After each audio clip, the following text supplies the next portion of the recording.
Sure. Hey, How's it going? I'm Carlos. Nice to meet you. Carlos, you too? Yes. So I know. To look into it, but we need the test strips to be legal. You Yeah, know, that's the problem, right. and that's an institute here at U of H. But as you see, Now it's become more prolific. Yeah, it's everywhere. So, I mean, but what's interesting is when you reads plates where we can quantify the anti-fentanyl antibodies. Yes, sir. Of course, we'll be there.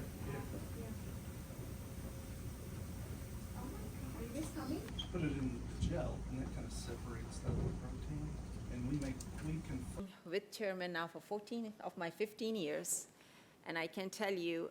As we know, there is a major problem with opioids in this country, overdose and opioid use disorder. Present treatments are not adequate, so we need a different strategy, a different way of addressing this problem. And that different way includes our vaccine. And this vaccine is different from other vaccines in where you get your vaccine and you develop antibodies against a bug like a virus or a bacteria. You get our vaccine, you develop antibodies against fentanyl.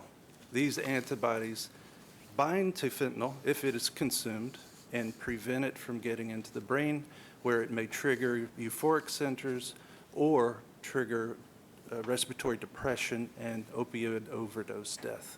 We feel that this, in combination with present treatments, will be a game changer.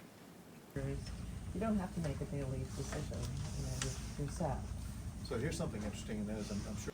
Infectious Allergies allergies and infectious infectious disease, disease, and Anthony about. Prolific is being laced onto other drugs. It could be opioids, it could be. This is psychology and times. Okay.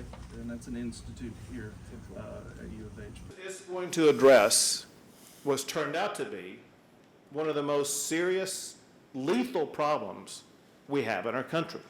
Just a few numbers. Quite literally, fentanyl is killing Texas. Over the past year, about 1,400 Texans lost their lives because of fentanyl. It's been reported in Harris County, at least one person loses their life a day because of fentanyl. Fentanyl is now the #1 killer in America of people between the ages of 18 and 45. Fentanyl and fentanyl-like drugs. They're called Side effects and other normal medications that go into your brain and work on various areas. Right.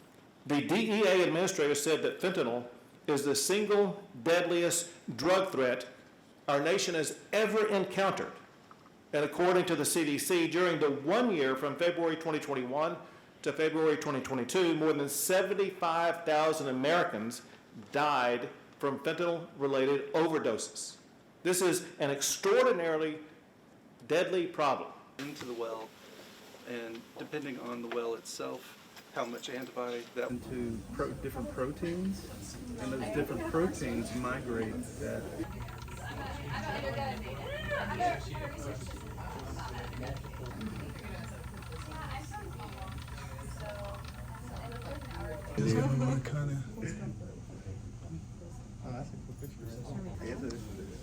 I don't know.